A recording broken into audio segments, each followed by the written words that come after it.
Okay madam. అహింస meditation channel తరఫున మీకు స్వాగతం మేడం. నమస్కారం మేడం. మీ పేరు, మీ ఊరు, మీరు ఎక్కడి నుంచి వచ్చారు, మీ ధ్యాన జీవితం, మీ ధ్యాన అనుభవాల్ని అహింస మెడిటేషన్ ఛానల్ ప్రేక్షకులకు వివరించవలసిందిగా సవినయంగా కోరుకుంటున్నాను. Thank you madam. నా పేరు కృష్ణవేణి. నేను కడప నుంచి వచ్చినాను. నేను 1999 సెప్టెంబర్లో ఈ ధ్యాన మార్గంలోకి వచ్చాను. అంతకుముందు ఎన్నెన్నో పూజలు చేస్తూ ఉన్నాను. పూజలు అయిపోయిన తర్వాత మళ్ళీ రామకోటి కూడా రాశాను. కోటి రాయాలని నిర్ణయించుకొని 40 లక్షల వరకు రాశాను. ఆ 40 లక్షలు అయిపోయేలోపు ఈ రామచంద్రుడే ఈ మార్గంలోకి పంపించినట్టు నాకు అనిపించింది ధ్యానం చేసుకొని ఒక మేడం ద్వారా, మన పిరమిడ్ మాస్టర్ మేడం ద్వారా.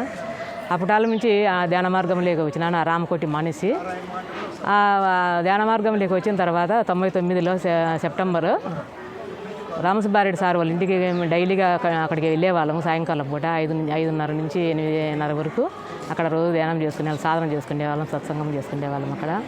అక్కడ నుంచి రావడం రోజు అదే ఎన్ని పనులున్నా కూడా ధ్యానం చేసుకోవడమే మా పని. దాంట్లో మళ్ళీ అక్కడ సారు సత్సంగం, సజ్జన సాంగత్యము, స్వాధ్యాయం అన్నీ చెప్పడం ద్వారా మాంసాహారం మానేయాలి అని అక్కడ చెప్పారు సారు. ఆ రోజు నుంచి మాంసాహారం మానేసినాను. అంతకుముందు నాకు చిన్న చెవిలో చీమ రావడము, తలనొప్పి, మోకాలు నొప్పి ఇవన్నీ ఉండేవి అన్నమాట. అవన్నీ కూడా ధ్యానంలో నేను అసలు తెలియకుండానే నాకు హాస్పిటల్కు పోకుండానే నాకు బాగా అయిపోయింది ధ్యానంలోనే. నాకు వచ్చిన వెంటనే మీరు మాంసాహారం మానేసినాను. ఎంటమ్మడే మానేసినాను. మా ఇంట్లో కూడా మా పిల్లలు కూడా తిన్నారు. ఇంట్లో కూడా తీసుకురావడం మానేసినాను మాంసాహారం. రోజుకి ఎన్ని గంటలు ధ్యానం చేస్తారు? రోజుకు ఫస్ట్లో అయితే రోజుకు 6 గంటలు 7 గంటలు ధ్యానం చేసేవాళ్ళము. తెల్లవారుజామున 2కు అట్లా లేచి చేసేవాళ్ళం అన్నమాట. ఎందుకంటే మళ్ళీ పగులు ధ్యానం చేయాలంటే ఎవరో ఒకరు వస్తారు, ఇంటికి వచ్చేది, మాట్లాడడము, ఎవరో ఒకరు బంధువులు, ఫోన్లు అవన్నీ వచ్చేది అన్నమాట. అందుకని తెల్లవారుజామున 2కు 2:30కు ఆ ప్రాంతంలో లేచేది 5:30 వరకు ధ్యానం చేసుకునేవాళ్ళము రోజు. ఇప్పుడు కూడా అదే పని. ఇప్పుడు కూడా అదే టైంలోనే ధ్యానం చేసుకోవడం కేటాయిస్తాము అన్నమాట. సాధనకు కేటాయిస్తాము, సజ్జన సాంగత్యానికి, స్వాధ్యాయానికి, దానికి కూడా ఎప్పుడైతే గురువు గారు చెప్పారో మన పత్రిజీ గారు ధ్యాన ప్రచారము చేస్తున్నాము. అప్పటి నుంచి ధ్యానంలోకి వచ్చినప్పటి నుంచి ధ్యాన ప్రచారము, శాకాహారము ఇవన్నీ. పిరమిడ్ ఉంది. ఒక పిరమిడ్ కాదు, సుమారుగా 6-7 పిరమిడ్ల దాకా వచ్చినాయి. ఆ పిరమిడ్లో ధ్యానం చేసుకుంటాం. వీలు లేనప్పుడు ఇంట్లోనే కూర్చొని ధ్యానం చేసుకుంటాము. పిరమిడ్లో కూర్చుంటే 1 గంట ధ్యానం చేసుకుంటే మన ఇంట్లో 3 గంటలు ధ్యానం చేసుకునేంత శక్తి పిరమిడ్లో 1 గంట చేసుకుంటే వస్తుంది ధ్యానం. మీ కుటుంబం మొత్తం శాకాహారం? అందరు కుటుంబం అంతా అందరూ చేస్తారు. కావాలంటే మా ఇంట్లో అప్పుడప్పుడు చేస్తాడు, మా పిల్లలు చేస్తారు, నేను, మా బంధువులకు కూడా మా శాకాహారం ధ్యాన మహాయజ్ఞాలు, అట్లా సామూహిక ధ్యానాలు అట్లా పార్టిసిపేట్ చేస్తాను. అన్నిటిలో నేను పాల్గొంటాను. ఈ వశిష్ఠ గౌతమి పిరమిడ్లో మన 5వ మౌన ధ్యాన మహాయజ్ఞంలో 5 రోజులు ఉన్నాము. అవును. ఇక్కడికి వచ్చి 5 డేస్ అయింది. అవును. ఈ 5 డేస్లో ఇప్పుడు మార్నింగ్ మనకి ఎర్లీ మార్నింగ్ 5 నుంచి 8 వరకు 3 అవర్స్ చక్కగా మన గణేష్ గారు అంతా పీస్ఫుల్గా మ్యూజిక్ మెడిటేషన్ ఉంటుంది మనకి, ఫ్రూట్ మెడిటేషన్. అవును. మీకు ఎలా అనిపిస్తుంది? చాలా బాగుంది. ఆ మ్యూజిక్ మెడిటేషన్ అనేది చాలా అద్భుతంగా ఉంటుంది. చేస్తూ ఉన్నాం కూడా ఆ టయానికి 5కు లేచి 8 వరకు అసలు ఏమాత్రం కూడా కొంచెం కూడా అట్లా కదలకుండానే బాగా ధ్యానం బాగుంటుంది. మీరు ధ్యానం చేసినప్పుడు థర్డ్ ఐ యాక్టివేట్, కొంతమంది చెప్తూ ఉంటారు మా గత జన్మను చూసుకునే యాక్టివేట్. అనుభవాలు ఉన్నాయి? నా గత జన్మలో ఏం అనుభవాలు లేవు. కాకపోతే నా జీవితానికి ముందు ధ్యానం కంటే ముందు, ధ్యానం కంటే తర్వాత చాలా బాగుంది అన్నమాట. మాకు ధ్యానం చేసుకోగలిగే ముందు ఇంట్లో ఏవేవో కొంచెం చిన్న దానికి కూడా మనము కోపపడేది, అలిగేది, ఇంట్లో కొంచెం దెబ్బలాడుకునేది, ఇట్లా జరిగేటి అనమాట. ధ్యానం చేసుకోగలిగే భర్తతో అయినా, పిల్లలతో అయినా, బంధువులతో అయినా కూడా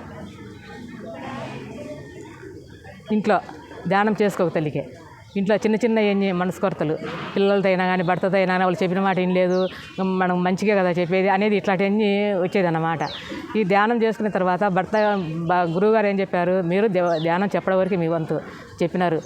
వాళ్ళు సర్దకపోవాలి, ఎవరో ఒకరు సర్దకపోతే ఇంట్లో సంసారం అనేది బాగుంటుంది అని చెప్పినారు. ఆ పుటాల నుంచి వాళ్ళు ఎలా చేసినా, భర్త ఎలా చేసినా కూడా మనమే సర్దకపోవడం అన్నీ చేసినాము. ధ్యానం చేసుకునే నుంచి ఇంట్లో మంచి మార్పు వచ్చింది. మీరు ఈ ధ్యానంలోకి వచ్చిన తర్వాత నుంచి ఎక్కువసేపు సాధన చేస్తారు, అలాగే ధ్యాన ప్రచారం, శాకాహార ర్యాలీలు అవి చేస్తూ ఉంటాము. శాకాహార ర్యాలీలు చేస్తూ ఉంటాము, ధ్యాన ప్రచారం చేస్తూ ఉంటాము. కాలేజెస్ కూడా వెళుతూ ఉంటాము. స్కూళ్ళకు వెళ్తూ ఉంటాము. కాలేజ్ ఏమన్నా కనీసం ఒక వ్యక్తి కన్నా మీరు రోజు ఒకరికి ఇద్దరికైనా చెప్తూ ఉంటాను. మా ఇంటి దగ్గరైనా చెప్తాను. మా ఇంటి దగ్గర రోడ్డు ఉంది, రోడ్డు తిరిగే జనాలు ఎక్కువగా, అక్కడైనా కానీ వాళ్ళ కరపత్రాలు ఇచ్చి చెప్తాను. ఇట్లా ఎక్కడికైనా వచ్చినప్పుడు ఎప్పుడు బ్యాగులో చిన్న చిన్న పుస్తకాలు కానీ, జ్ఞాన జగత్తు పుస్తకాలు, కరపత్రాలు అవన్నీ బ్యాగులో ఉంటాయి. ఎవరికైనా చెప్పాలనిపించినప్పుడు వాళ్ళకి చెప్పి కరపత్రము, బుక్ వాళ్ళకి ఇస్తాను. ఇప్పుడు కూడా అదే పని చేస్తున్నాను. మెడిటేటర్స్ ఇప్పుడు మనం ధ్యానం చేస్తాం మరి భూమాతని, ప్రకృతి మాతని కూడా మనం సంరక్షించాలి. మనం థ్యాంక్ యూ చెప్తున్నాం, అవును. ఐ లవ్ యూ చెప్తున్నాం, నేచర్కి అవి చెప్తే సరిపోతుంది. దాన్ని కాపాడాలి కదా. ఎలా మనం భూమాతని రక్షించాలంటే మనం భూమాతను రక్షించాలంటే అందరికీ ధ్యానం గురించి చెప్పాలి. అహింస అనేది చేయాలి. ఎప్పటికీ హింసా మార్గం వదిలేయాలి. అహింసతో స్టార్ట్ చేయాలి వెళ్ళడానికి, హింసా మార్గాన్ని తీసేయాలి. భూమాత ఎలా అదే ఆ రక్తపాతం అనేది ద్వారా ఇంకా హింసించారు కదా భూమాతని. హింసిస్తున్నారు. చాలా మాట్లాడడం కానీ, పరంగా కానీ, అటు అగ్రికల్చర్ ఫ్యాక్టరీస్, అవును ఫ్యాక్టరీల ద్వారా కానీ, అవన్నీ మోటార్లు వేయడం వల్ల కానీ, నీళ్లు అక్కడ లేకపోయినా కానీ తెలిసి కూడా మళ్ళీ మనం ఇప్పుడు మన తర్వాత తరాల వరకు వాళ్ళన్నా సుభిక్షంగా ఉండాలంటే మనం ఏం చేయాలి? మనం వాళ్ళకు ధ్యానం గురించి చెప్పాలి. మంచిగా బాగా మొక్కలు నాటాలి. మొక్కలు ఎక్కడైతే నాటుతామో అక్కడ భూమాత చల్లంగా ఉంటుంది.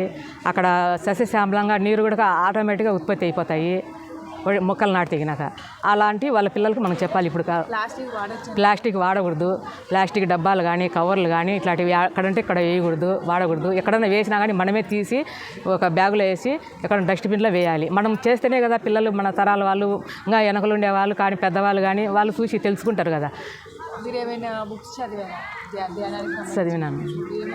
ఒక యోగి ఆత్మకథ, నక్షత్ర మిత్రులు, గుప్త జ్ఞానము, అన్వేషణ, ఇంకా రామ్త, మైండ్ పవరు, థాట్ పవరు, అంటే చాలా, అంటే ఆ బుక్స్ అన్నీ ఒక లైబ్రరీలో లాగా. బుక్స్ చదివారు కదా, ఆ బుక్స్ మీకు నచ్చిన బుక్, దానిలో సొసైటీకి ఉపయోగపడేది ఒక లైన్ చెప్పండి. మీకు నచ్చిన బుక్. మాకు నచ్చిన బుక్ అంటే నక్షత్ర మిత్రులు. దానిలో ఒక పాయింట్ అందరికి ఉపయోగపడే పాయింట్ గుర్తు రావడం లేదు మేడం, అది ఐడియా రాలేదు.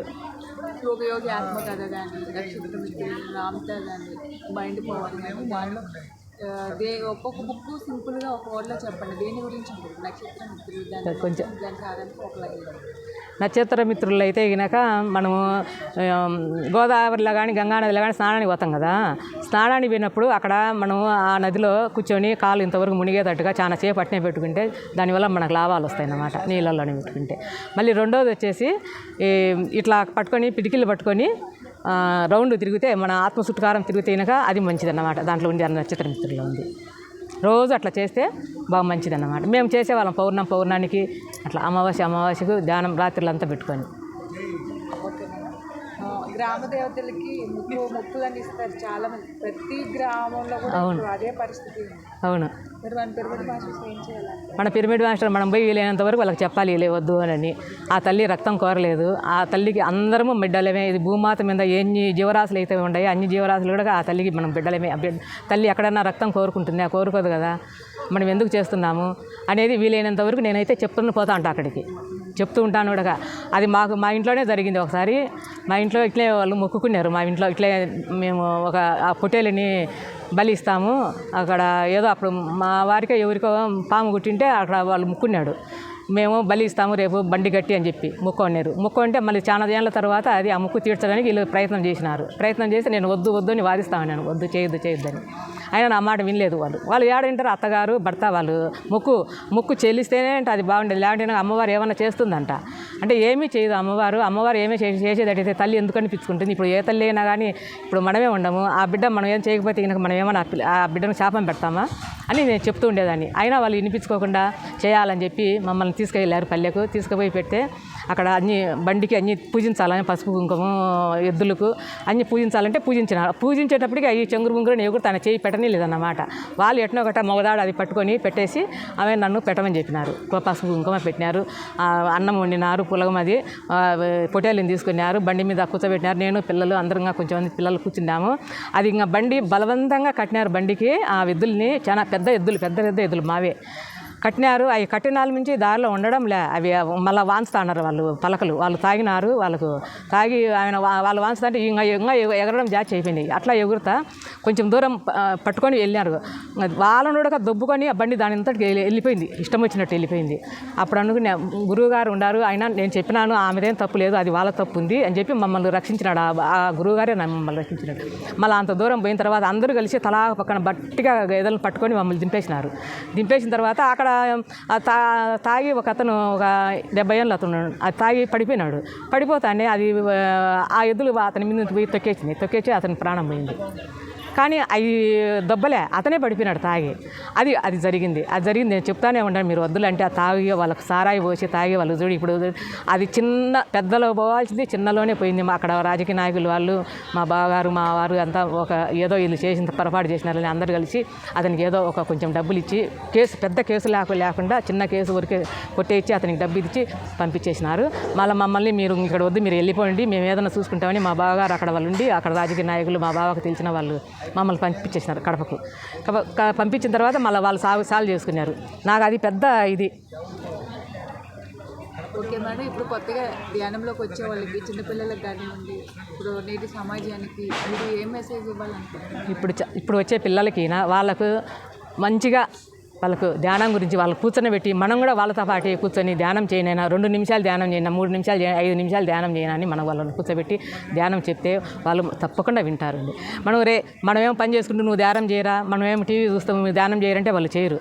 మనమేమో సెల్లు చూసుకుంటా మీరు ధ్యానం చేయని చేయరు. మనం కూడా వాళ్ళతో పాటు కూర్చొని ఏ టైం అయినా కానీ వాళ్ళతో కూర్చొని ఎప్పుడు ఎట్లయితే చదివిస్తూ అంటారో వాళ్ళు చదువులో ఫస్ట్ మార్కులు రావాలి, ఇవి రాలని వాళ్ళని కూడా అట్లా కూర్చొని పెట్టుకొని మనం పొద్దున్నే లేచి వాళ్ళు కూడా లేపి మనతో పాటు కూర్చొని పెట్టుకొని నాయన 2 నిమిషాలు ఊరికి కూర్చుంటే కనుక నీకు అదే బాగుంటుంది అని చెప్పి వాళ్ళని కూర్చొని వాళ్ళకి చెప్తే కనుక వాళ్ళే మంచిగా వచ్చి మన దగ్గర కూర్చొని ధ్యానం చేస్తారు. పెద్దవాళ్ళు కూడా వాళ్ళకు చెప్పి ఈ ధ్యానం చేయపో, అది బాగా జరిగింది, వాళ్ళు చేస్తారు వీళ్ళు చేస్తానని వాళ్ళకి చెప్పకుండా కంపైంట్ చేయకుండా వాళ్ళతో కంపేర్ చేయకుండా మనం వాళ్ళకి చెప్పాలి.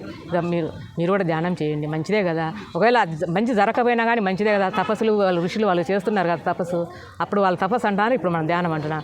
శివుడు అదే ధ్యానంలో ఉన్నాడు, ఆంజనేయ స్వామి ధ్యానంలో ఉన్నాడు, కృష్ణపర వాళ్ళందరూ చేయగలేదు. మనం 10 నిమిషాలు చేయముంది అనేది అందరికీ చెప్పాలి. పెద్దవాళ్ళు మన భర్తకైతే మన వాళ్ళకైతే ఎవరికైతే. ఓకే మేడం, మీ విలువైన సమయాన్ని చక్కగా ఈ అహింస మెడిటేషన్ ఛానల్కి కేటాయించి ఎన్నో అద్భుతమైన విషయాలు మాతో షేర్ చేస్తున్నందుకు మీకు ధన్యవాదాలమ్మా. Thank you madam. అందరికీ ధన్యవాదాలు మేడం.